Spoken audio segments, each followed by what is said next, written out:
Hi everybody, and welcome to this fourth and final keynote presentation at the third International Conference on Food Design. I am Dr. Francesca Zampollo, the founder of the online School of Food Design, and I am thrilled to introduce to you two beautiful ladies that will be talking to us today. You guys, your microphone is on, we can hear you laughing, so I'm going to put you up. These are the two beautiful ladies, Leah Bujolt and Aude Lasnovsky, I think more or less. From MiiT Studio, MiiT. And the presentation is titled, How Food Design Can Be Used as a Communication Tool Between People and for Companies. We're very excited to hear from them.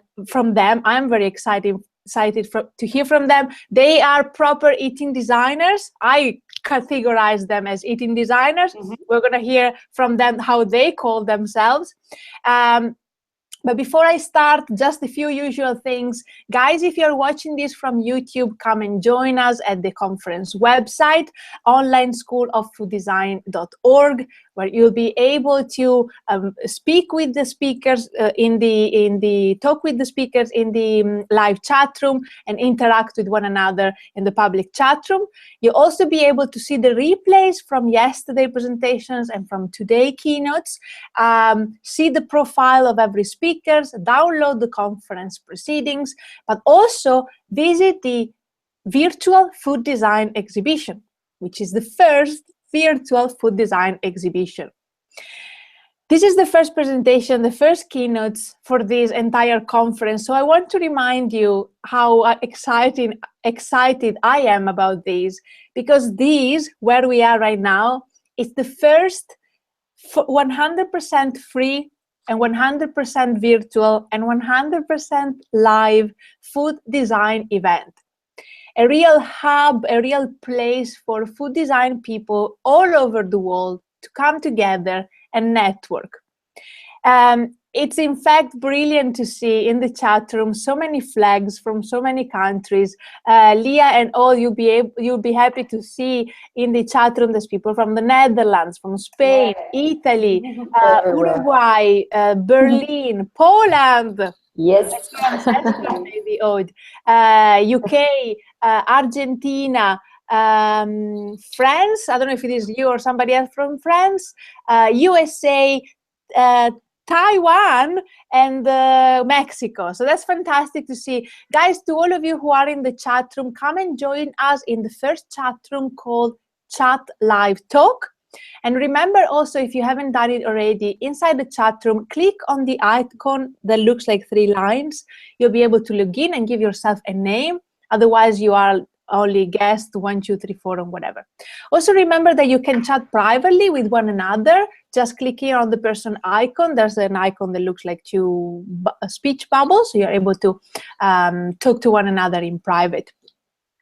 Fantastic. So I'm ready to start this fourth and last keynote presentation today, February 18, 2017. I am going to put you guys up, and perfect. Leah and Aude, this virtual floor is yours. Perfect. Thank you, Francesca. Thank you. So, Here we are. Okay, here we are. So welcome to everyone. And thank you for being here together today. So we are Leah and Aude, and we're representing MiiT Studio. And today we'd like to present our studio, especially our practices of food design, and answer the question together that how food design can be used as a communication tool between people and for companies. And we use food design in order to create surprising experiences. They are playful, visual, and interactive, and these experiences engender the meeting. So here are some pictures of what we usually do. And to understand our practices, we need to question ourselves about the origin of food design and the way it works. So Leah, maybe can you tell us? I'm just showing the picture because it's a little bit slow. So yeah, because you know, since decades, men sought the forms they eat. Do you know, for instance, the reason why cheese is rounded? in fact, cheeses were and still are easy to transport, so this rounded form has been thinking to make transportation easier for men. So the form has been thinking to be functional, but it's not only about the function.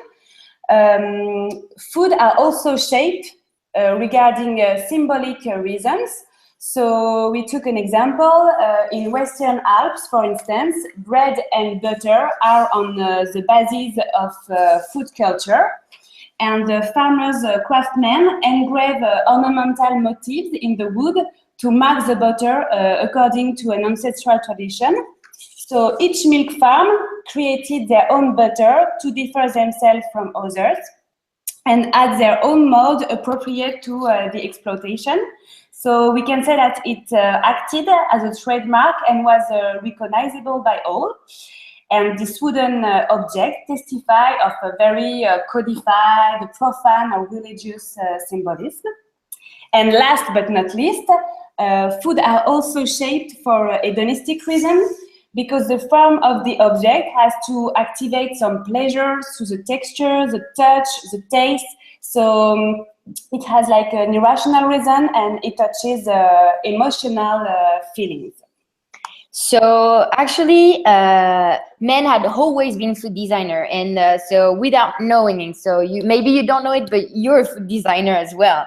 And today we found food design everywhere, even in the food industry. And we wanted to present some popular products and their shapes, because they are adapted to new uses, and the products are created to be easy to eat, but are also very significative.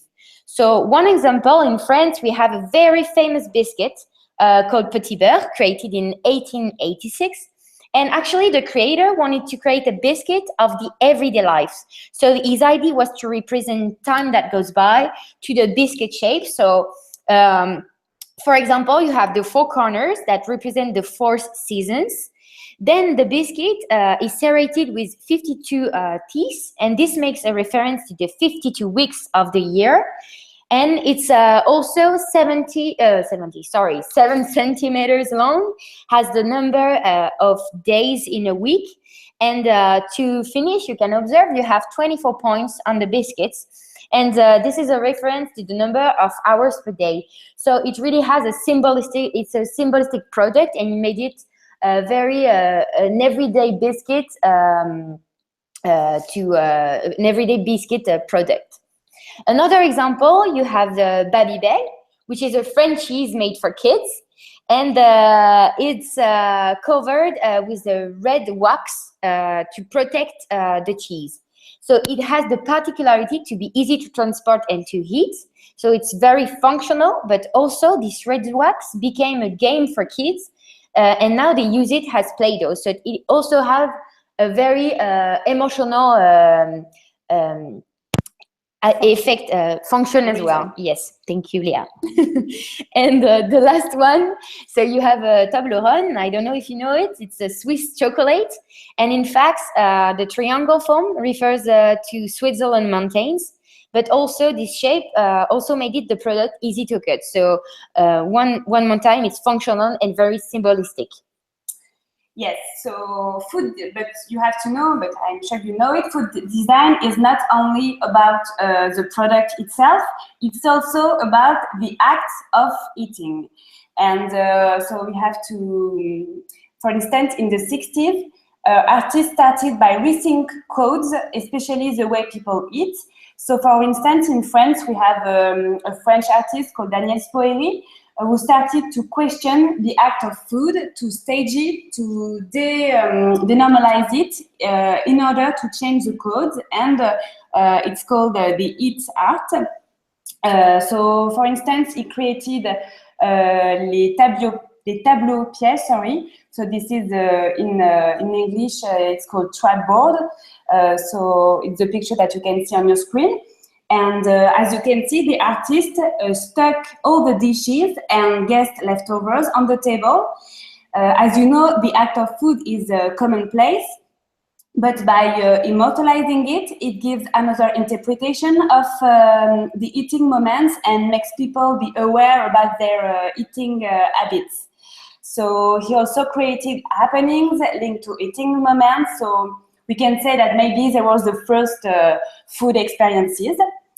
Another artist that we wanted to talk about, well, it's also a French artist, and it's Dorothée Zeltz. So I don't know if you heard about her work, but this artist is connected with the experimental spirit of it art. Dorothée Zeltz is elaborating eatable and ephemeral sculpture.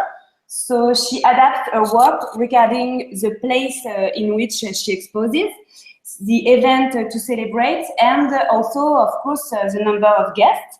So our creation gives another perception of food, and we can say that food became like a sculpture. The public can also actually snack what he sees. And the idea behind that is that this short-lived art stay in the memory. So our work is really inspired by all those approaches, and knowing that, we're now going to present what we actually do. So we basically create food experiences for people and for companies in order to make people meet, and we modify classic codes of the act of eating and use it as a new communication tool. So in one hand, it creates communication between people. But since pictures speak more than words, we're going to present you an example. So first, we were asked to create a friendly experience involving a common fruit to all, the apple. And so we were inspired by street food codes.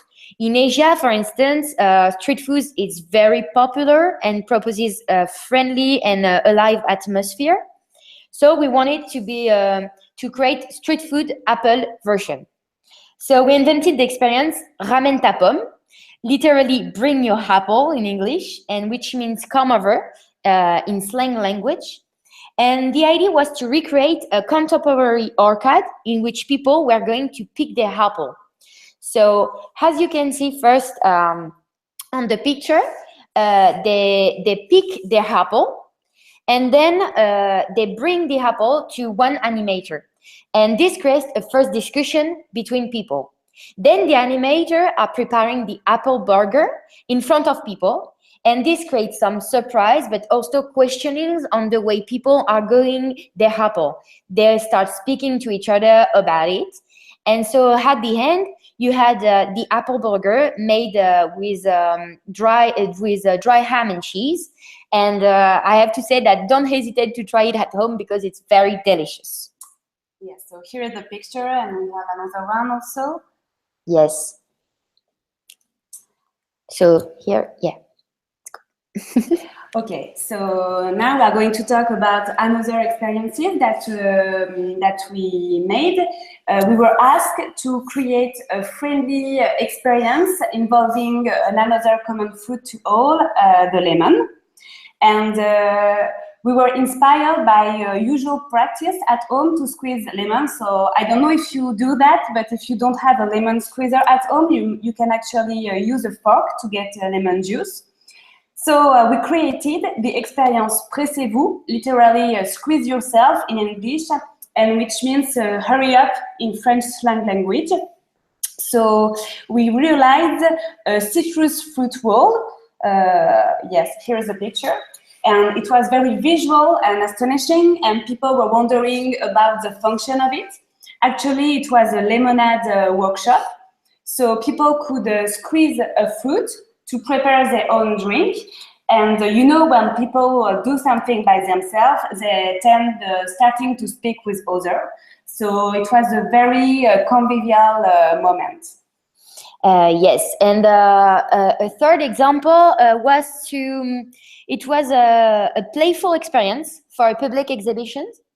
And so we were inspired by the childhood. So the participants were invited to leave their adults' good manners, to remember the small pleasure of the childhood. So we invited mobile experiences. So one first was a gazpacho game. So as you can see on the picture, I don't know if you can see it, but it was a gazpacho game during which people had to recognize the flavor of the gazpacho and drink it without hands. So that was fun and people were laughing with each other. So that really creates a convivial moment.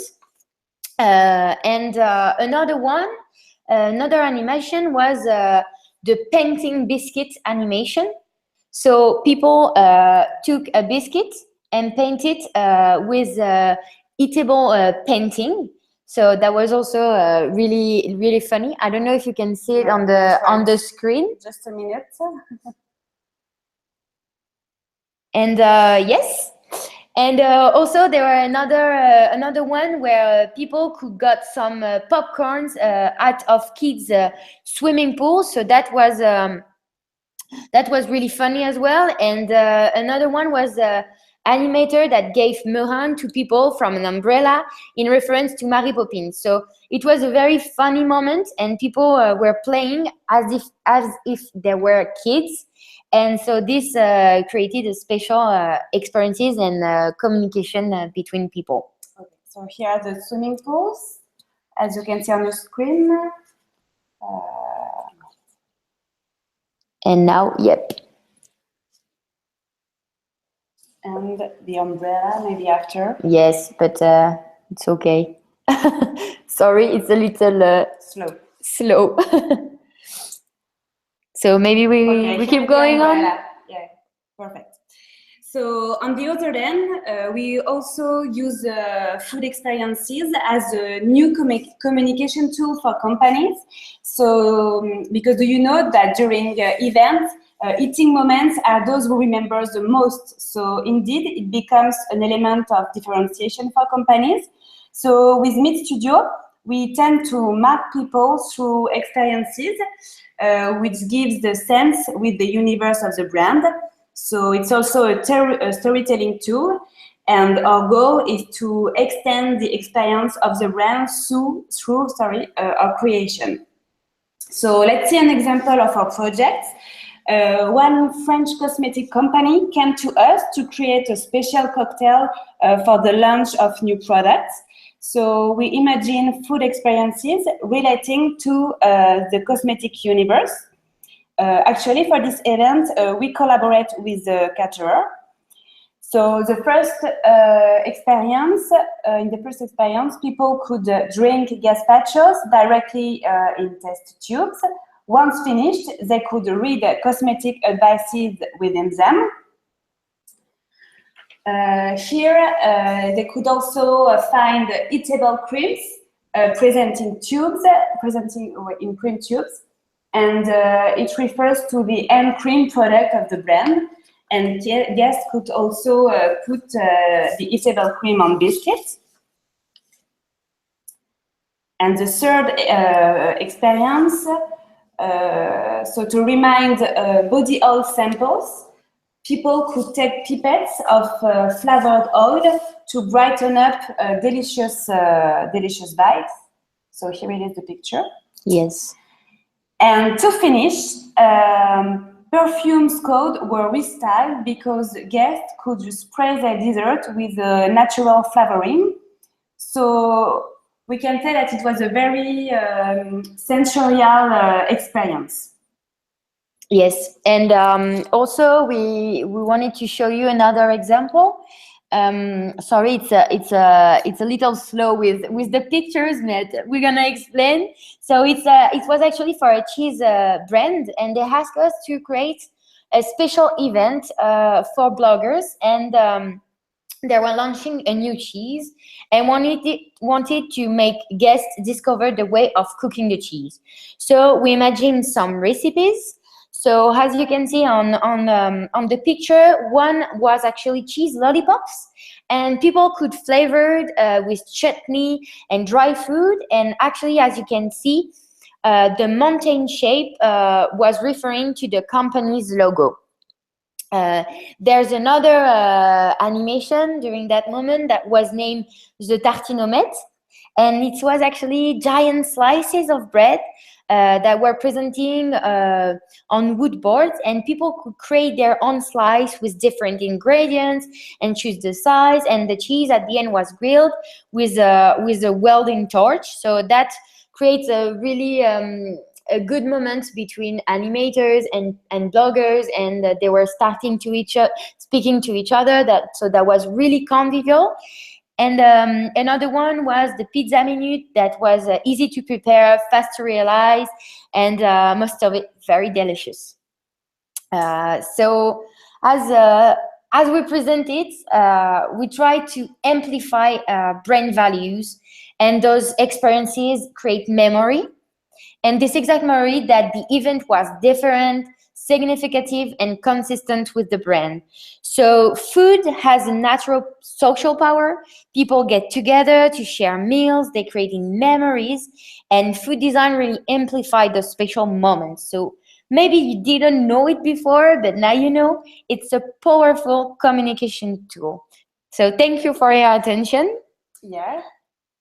And yes, it's so this is the end of our presentation. So we're going to come back here to my face. Hello. Hello. Here we are. So yeah, we hope to have given you hungry. Yeah.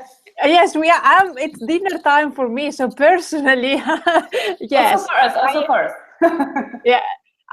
This was lovely. Thank you so much, ladies. Thank you. Beautiful art, beautiful work, and beautiful conceptually and visually. Therefore, I'm very hungry now.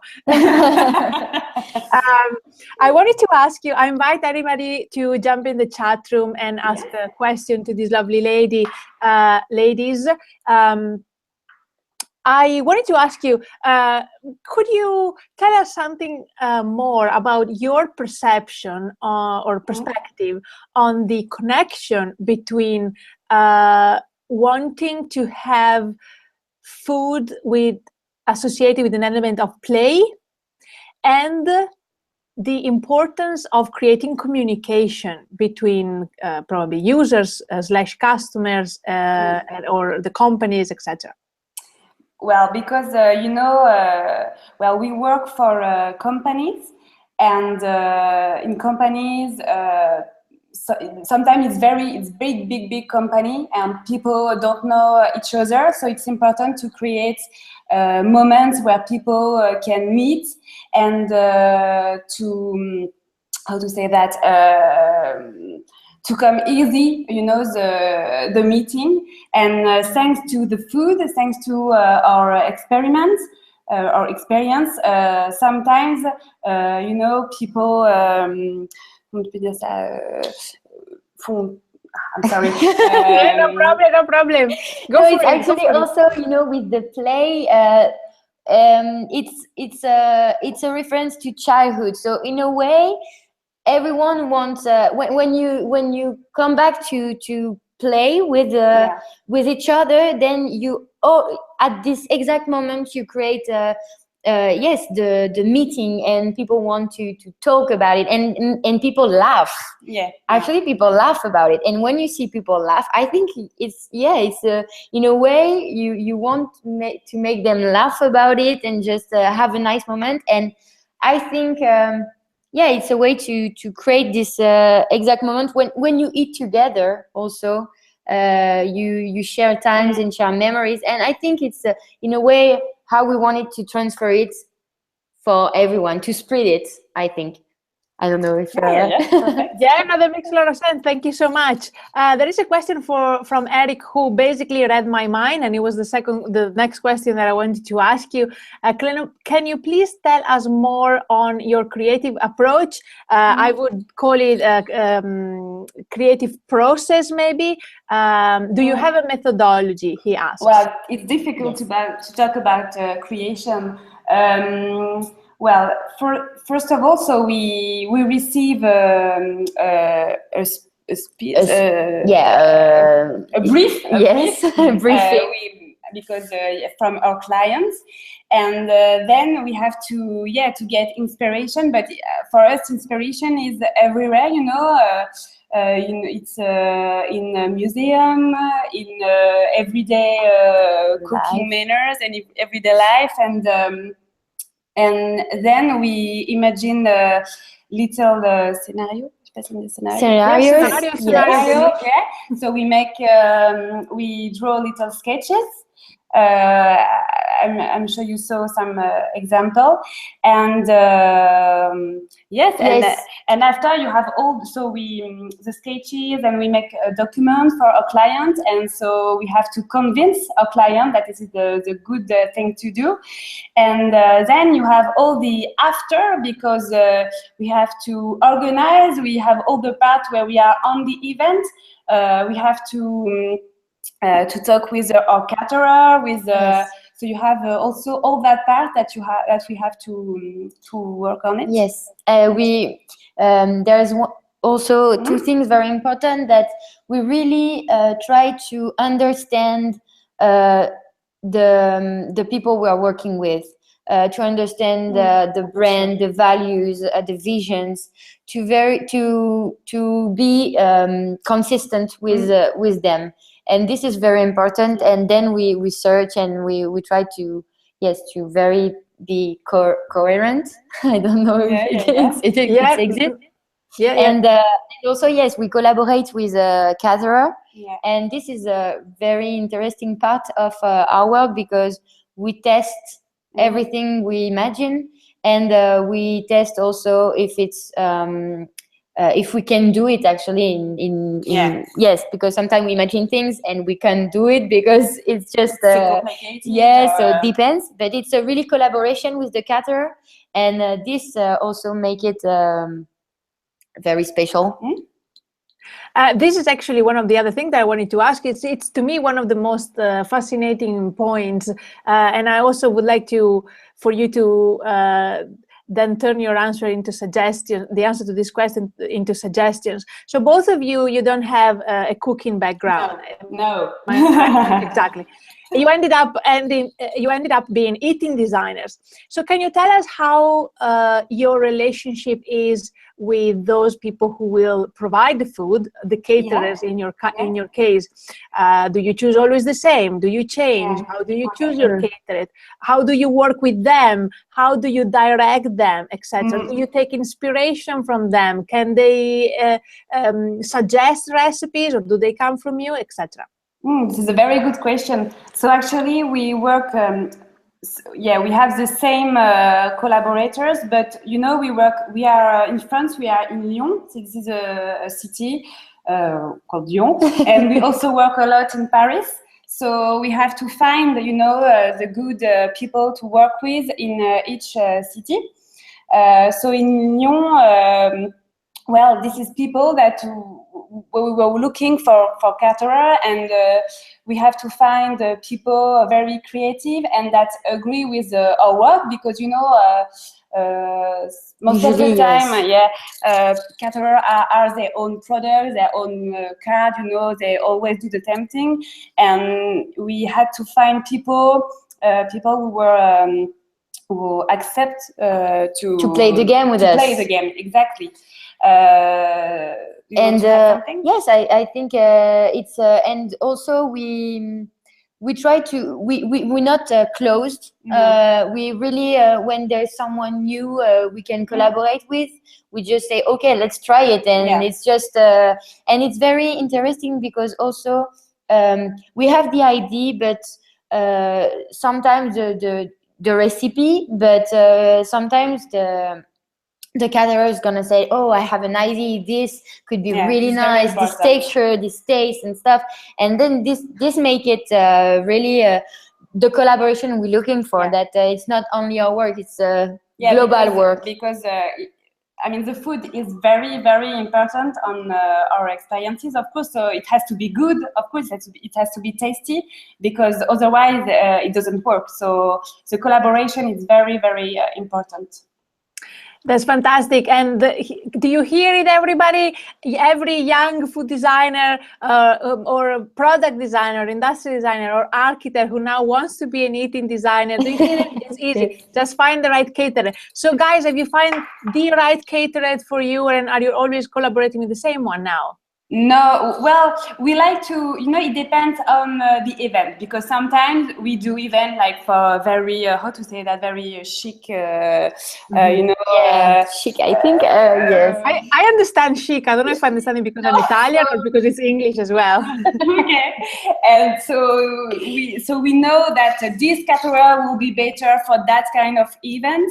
But sometimes it's more convivial, more easy. Yes. So we can take. So it depends on our clients actually, on the event and our client. But of course we have like maybe like five categories we work with. In which way? Yes. 5 different categories, I think. And with which we collaborate all the time, and we created also a very trustful link. Relationship. And that's important. This is really nice because you can just say, okay, I have a new project. Are you okay to go? And they say, yeah, let's do it. So it's nice. Yeah.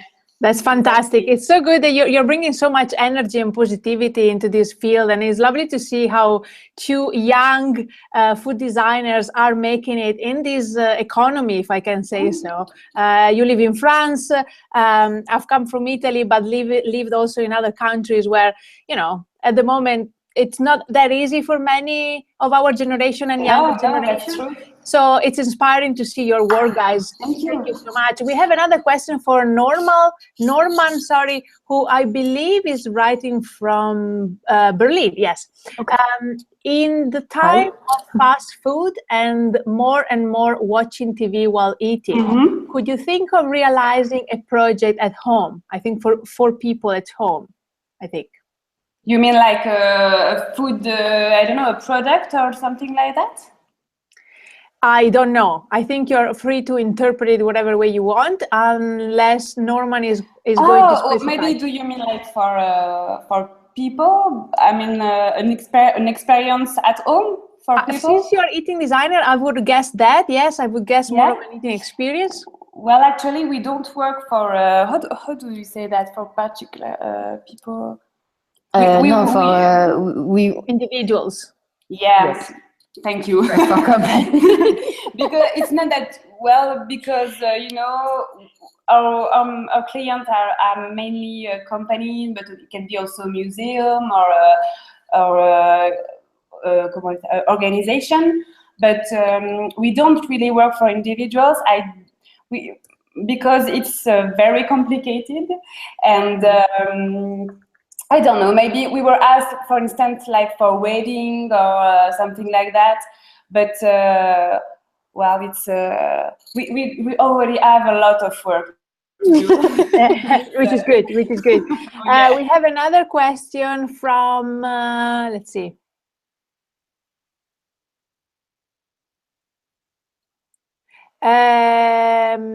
From Carito, who is joining us from Montevideo, Uruguay. Okay. Hi, girls. I loved your work. Oh, thank you. Question: where did you do your experiences? I guess probably like in terms of internship, like before you started, or she probably meant where did you do your food experience? Your food experiences, eating experiences.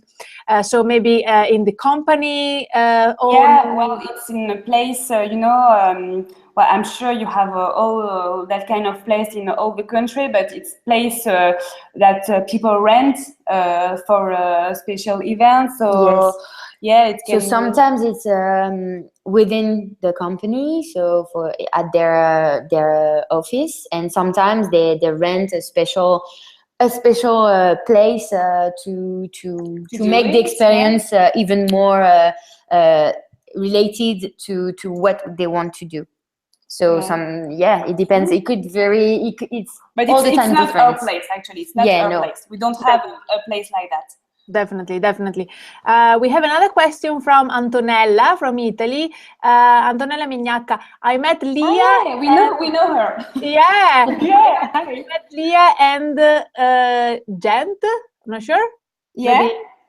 Maybe Aude, for grammar contest. I follow you during the last year. How and let me just add that Leah and Antonella were both participants in this pioneering food design competition called Grandma's Kitchen. What was it? Grandma's kitchen? I don't remember. Grandma's project anyway, or something. and I was a judge in that context. Yeah, I remember. yeah. I actually remember giving very high grades to both projects from Leah and from Antonella. And by the way, Antonella is a brilliant eating designer. We have done a webinar with her, a food design webinar. You're all welcome to see the replays of the webinar from the conference. Sorry, from the online School of Food Design. There is a page for food design webinars, and you are free to see all the replays in there. Anyway, her question is, how has so I follow you during the last year. How has your approach changed over the years? If it is. I think it's about maybe now, because now we are associate with, we say that associate? Yes. We are associate with Oat, so we are a little company, but we are a real company, and of course we have to develop ourselves, we have to earn a living also. And I think maybe at the beginning I was more like looking at maybe the artistic side of food design. Maybe I wanted to work more with gallery or with museum. I found that very, very interesting. And now, mainly our clients are food companies, etc. But it's also very, very interesting. But it's not, the same approach, the same goals, the same approach, because you have to know that when we are doing an event for companies, the goal behind that is to sell product, So it's also a marketing side of our job. Yes. And but it's very interesting also. So maybe it's it has become from wanting to do happenings to exactly. really find a way to give it I don't know if it's correct, but in a different way to actually find a way to present it to companies and stuff. And I think it's another approach, but very creative as well. Guys, there is a suggestion. Guest 383 says maybe you should create your own open kitchen to welcome your events. We would like to do that, actually. And Carito said that she agrees. So I think we're all on the same page here, guys. That's a very good idea. Actually, we would love to do that. We would love, and we want to now also try to have a workshop with people and to find a way to create meetings between people with the food design. So that will be maybe next step for our approach, I think, for our work. And we would like to do that. It will be a very good idea. I really agree. Looking forward to that, and let me know when that happens. I want to be in first line. You will be the first to know. Yeah, please. Norman is making his question a bit bigger, so, and probably giving a suggestion in that also. He's saying, how can we use, so I think it's good. It's probably going to be a point of a reflection for you, and maybe if you already have thoughts about this, it would be great.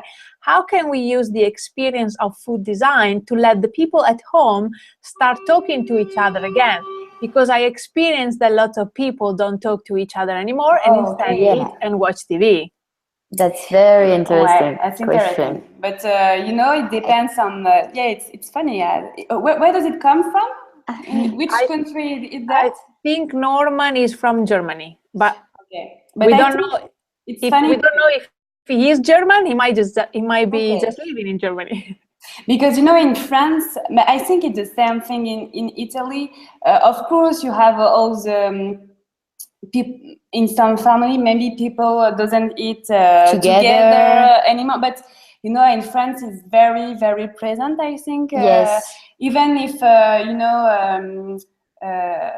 consumption, the habits, how you eat, and are the different. Habits are changing, I think, but in France it stay anyway. But but it's also an interesting question. But I think it's maybe by to answer the question, it's also trying to make something special, something different will make the difference. Like I don't know, if you're cooking something and then you said, okay, I'm gonna cook something different that will make the surprise, then I think at this exact moment you can just get the attention of the others. And maybe if you say, hey, with your family, I prepare something very special, and then you get the surprise, and then maybe can get together at this time. I think it's a very But you know, in France we have this special cooking. In winter we are eating something called raclette. So this is melted cheese. I thought it was just for tourists. Actually, I thought you guys didn't do that. We love it. We love it. And you know, it's so you have everyone is around the table, and you have this cooking machine, and you have to put your cheese under it, and well, people are actually it makes people eat together. Yes, it's something very simple, but thanks to that we are eating together. So. And for this time it goes by the function of the machine, but it can be different. It can be a play or something. I think it could be different things. Maybe then we need more of that. We need more foods that are designed to be shared instead of individual. There is Antonella is adding something, and I'm going to turn it into a question. She says, thank you. During the last year, a lot of things have changed in the world of food design. So I'm going to turn this into a question and ask you, what have you seen changes if you have noticed something, but also what do you think? Do you think something else is going to change in the future of food design? Or in other words, what do you think is the future of food design, and does it look, or eating design specifically in your case, and does it look like the present or not? Well, if we have to talk about eating design, especially, I think maybe it's something that I hope that it's something that is gonna develop. I don't know if it's English what I said, but because you know, it's like creating a special moment, and I think more and more companies are going to want their special moments to mark people, etc. And I think also with the habits that are changing, you know, with the bio, the fact that you want to eat the organic food, you want to eat healthy and stuff like this, and also with the waste. I think there's a very interesting point of view with the waste, maybe with and the how do you say that, when we're gonna integrate more and more food design about how we can maybe create a product that will without waste and all eatable, for example, or stuff like this. And I think we're gonna tend I hope so. I hope so. And I agree. I think food design is really giving us all the tools that we need to create product and projects and services that are going to help the planet and help people. And I think that the specific power of eating design, so people like you, is not only creating, not only or not necessarily to create a solution, but more importantly, possibly, to educate people. Come into performances like yours, that I learn things that I then can put into practice in my private life. So that's, I think this is definitely a direction that food design, eating design can take and should take, probably. I really agree. Since your presentation from you is to me so inspiring, in the sense that it's lovely to see two young people who are making it into this world, I would like to ask you if you have any suggestions for people who want to start a career in food design, maybe specifically in eating design, from whatever background they might have. Well, it depends. I mean, you know, we have Aude and myself. We don't have the same background, because I made a design product design studies, And Aude, she comes from another field. More business background, but linked with innovation. But was really interesting also by the design and stuff. I think the more important is to meet the good people, to collaborate. Collaborate. I mean, with the competence that you need. And and as we said, everyone can be is food designer in a way. I think, you know, when you're cooking something at home, you're cooking by yourself. It's your culture, it's your interpretation of what you want to do. And I think in a way, everyone can just, if they're interested, you know, in the culture, the representation, the emotional aspect, everything. I think you can imagine whatever you want, actually. Definitely. I couldn't agree more with you guys. Thank you so much. Thank you. Maybe the last question that I want to ask, if there's any other question from the audience, please let me know right now. Otherwise, we are about to wrap this up. But maybe the last question that I want to ask is, what do you think is the superpower of an eating designer? Wow. It's to make people laugh when they're eating. No. Yeah, I think it's about pleasure and the memory laughing also. And memory. To make memories, I think. Yeah. To create very special memories. Special and good memories. Yeah, that's it. Yeah. I couldn't agree more with you guys. You know, I've always said that to me, the most beautiful thing about food design is that a food designer get to design with something, with a material that disappears. They don't design a chair that lasts for a few years or a building that lasts for 100 years, but they design with something that is going to disappear in a few minutes or in a few hours. And so really what designers do is not really to design a product, but it's really to design for memories. So you capture exactly the way I've always visioned food design. Yep. So thank you so much for your Thank you, participation, Francesca. guys. Thank you so much. And I want to also thank everybody who connected live with us from the conference website, from YouTube, from Europe, from Asia, from the US, from America or Africa or whatever continent and country and city you're connecting from. Thank you so much. You seeing all these flags in the conference chat room validated for me the fact that people needed a place like this, a virtual conference like this, to come together and network and learn and maybe be inspired and maybe start collaboration. So thank you everybody for making this happen. Really, without an audience, this would have been nothing. So thank you everybody. And again, finally, thank you guys for your beautiful work and for taking the time to come here today and share your work with us. And believing in this crazy project of a virtual live thing. Thank you, thank you, thank you. I will send you a big kiss. Thank you very much. Thank you. Thank you. I send a big kiss to everybody in the audience. And with these guys, for the last time, have a lovely day and happy food design. Bye-bye.